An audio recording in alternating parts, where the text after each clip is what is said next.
What does courage mean for you personally? And how courageous do you think you are? It's said that this Earth School is one of the most, if not the most, intense and challenging schools to come in and study and learn in. And that means that any soul that is incarnated here is already, at its core, an incredibly courageous and brave soul just for being here. So, something to potentially keep in mind for ourselves, because from that perspective, we're already way more courageous than we may give ourselves credit for.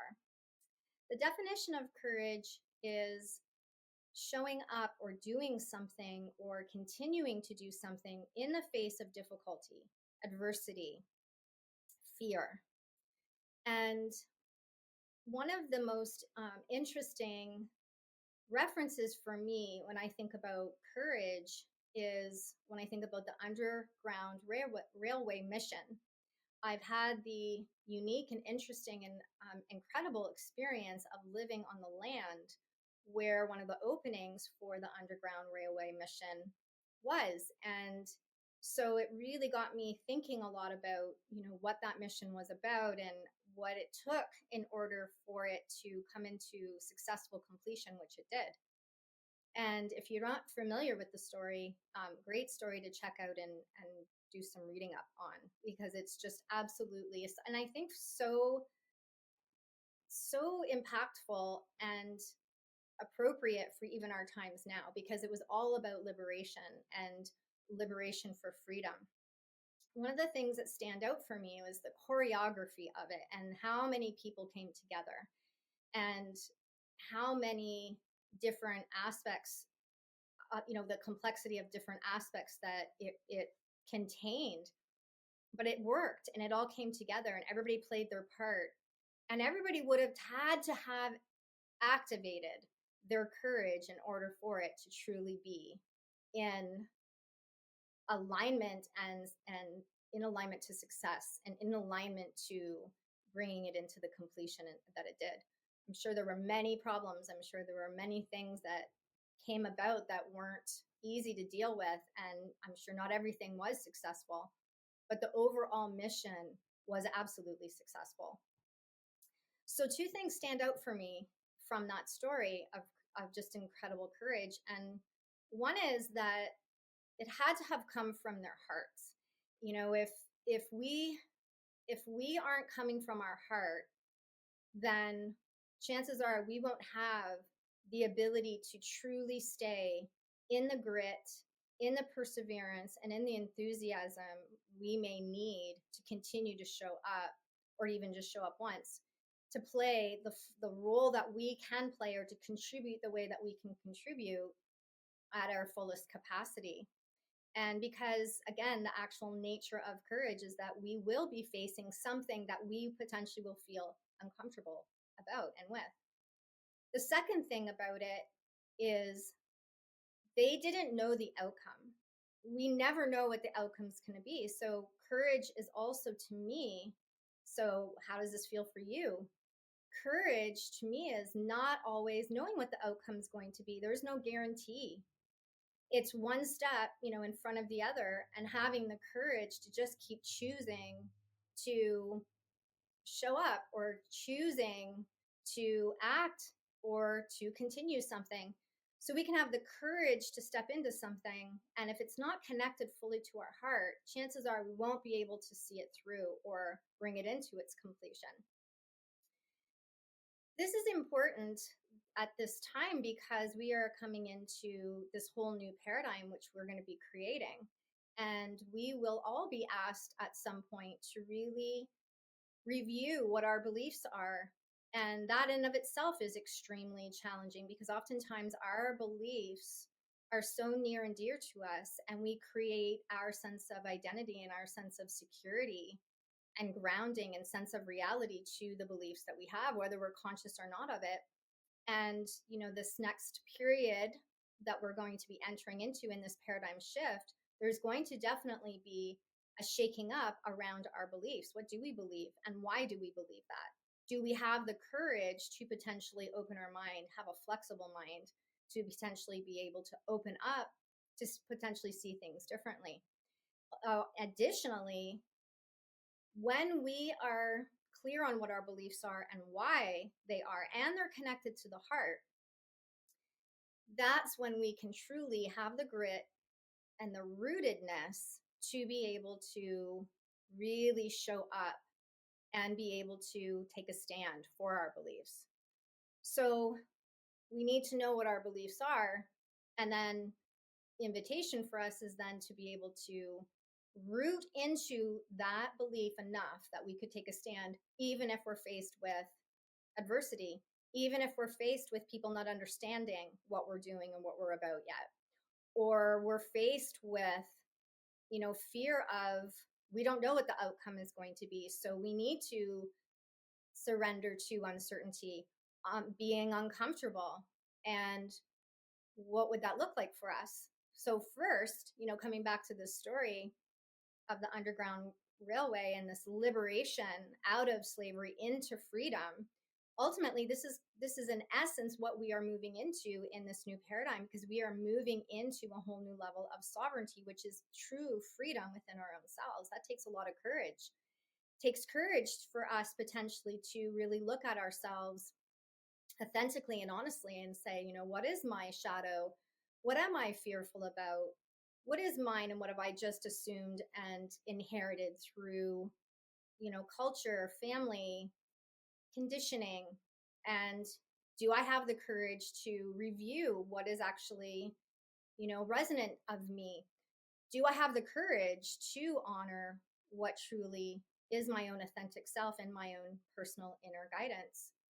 Do I have the courage to take some time to explore and refine the difference between, do I know when I'm fearful of something versus this isn't resonating with me? Non-resonance and fear are two different things.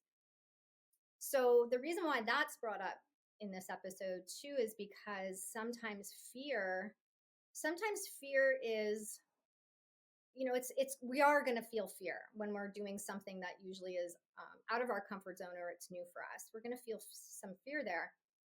But it's important, if we can, to learn the difference between fear and non-resonance. Non-resonance means that's not actually something our soul is guiding us to do. So courage doesn't mean we're just blindly jumping into something. Ideally, we want to come again from that place of the heart where we can really connect to, I feel very clear, very strong, very grounded, and very rooted in what I'm feeling called to do, but it resonates with me even though I feel fear. So again, because our non-resonance is different than fear, our non-resonance can also sometimes be our warning mind, be our warning signal that that's not actually a place that you want to go into or spend your energy with, or act from. And so courage invites us to get very clear on that, especially when we're looking at potentially stepping into something that feels very unknown to us or is new to us. Two reasons often we get interfered with acting from courage are two archetypes. Two archetypes are critical parent archetype and inner child archetype. We all have archetypes. We're all born with archetypes active, and we all have different archetypes that we'll go in and out of throughout our life, depending on the roles that we're playing or what we're in. So for example, if you are a mother, that's a mother archetype, and an archetype will be, a set of qualities that you're potentially trying to fulfill at its highest expression. And that's kind of like the framework potential, within that experience of that role. So we all come in with what's called the critical parent archetype and the inner child. Inner child is often, from this perspective, there is no time and space to soul, which means there's also no, like, when we're learning and growing through this journey, our inner child can actually get activated at different times. So what that means is that our inner child has an experience. An inner child from this perspective is anything that we've experienced from in the womb up to around 18 years old. Now, most people, if they haven't done actually inner child work, you will chronologically grow older. Your emotional body, though, won't grow older because it's staying kind of frozen or stuck at a wound or a trauma that has happened in inner child. That's why you probably heard somebody say, oh, they're acting like a 10-year-old. Well, they actually could be, because that could be an aspect of their inner child expressing itself, because it's there's a wound there and it's stuck there. So our inner child can get activated at any time throughout our life. And oftentimes how that looks is when we're super emotional about something, really emotional about something, or just, kind of really over the top emotional, or just really responding in some type of wound. The key is, the reason why I'm bringing this up in relation to courage is because this is one of our blocks for us exercising our courageousness. And so that means that our inner child, and the reason is our inner child often needs to feel safe and secure. And that's ultimately, it's needing something. So critical parent often is overcritical.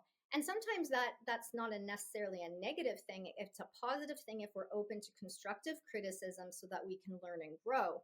That's different than being so critical to ourselves or to others, but it always originates from ourselves. So critical to ourselves that we then shut ourselves down, or we feel like I'm not good enough, or I'm going to fall on my face, or what if people don't like it, or what if people don't understand it, etc. So critical parents can really be a huge block. And so two things, if we're trying to exercise our courageousness, is just affirming my critical parent is neutral and my inner child is safe and secure.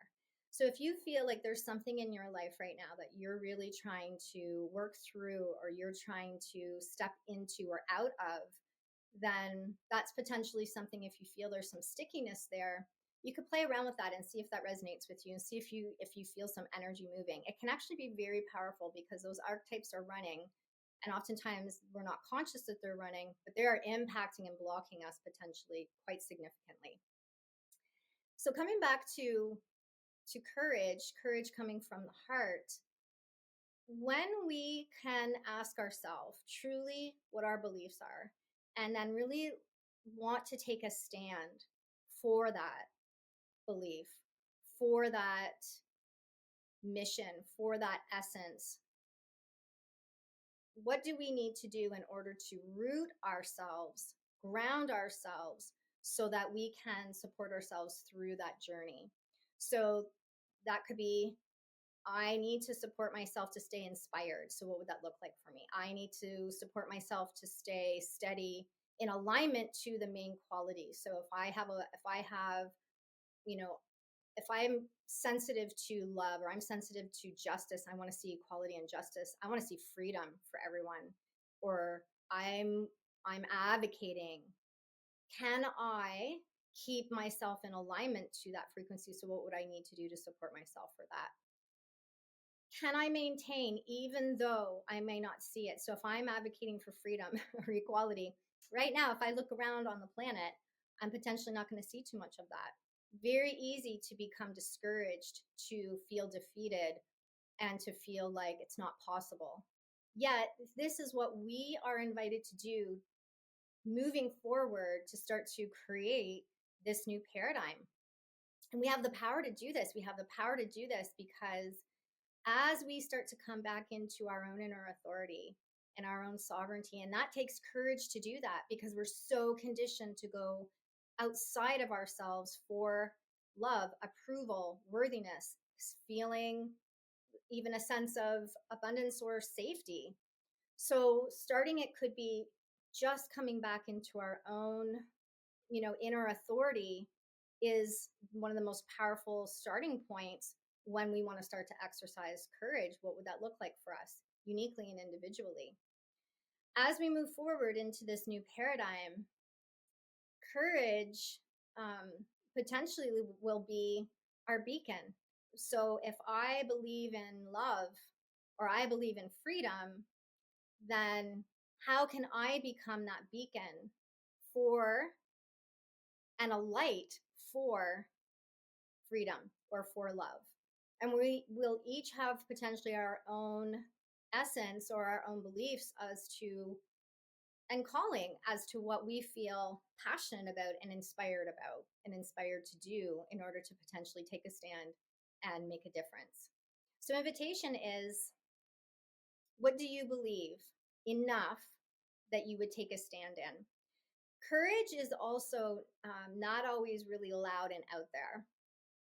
I would say it's always fierce, and I say that in a positive way. Fierce as in a passionate, alchemized way, because it takes some strong energy to be able to show up with courage. And again, from that heart, that's where that fierceness, what I mean by fierceness, comes from. It's a passionate, fiery kind of grit that we really need to kind of dig into from our heart center, and therefore really feeling connected to something, really deep within us, or something bigger than us, in order for us to stay committed and stay steadfast to that. And it can also be just very, very quiet. Sometimes some of our most courageous acts that we do are completely behind the scenes, behind doors. Nobody knows, but we know. And invitation for us is to never underestimate the power of those moments, because those moments are how we get rooted into courage. Those moments of being able to say, I have the courage to really look honestly at this relationship and how it's affecting me. I have the courage to really be honest about what I want. I have the courage to let go of this. I have the courage to be honest about how I'm feeling. I have the courage to feel it. I have the courage to be vulnerable, or I have the courage to get up even every day out of bed. I have the courage to keep trying. I have the courage to matter. I have the courage to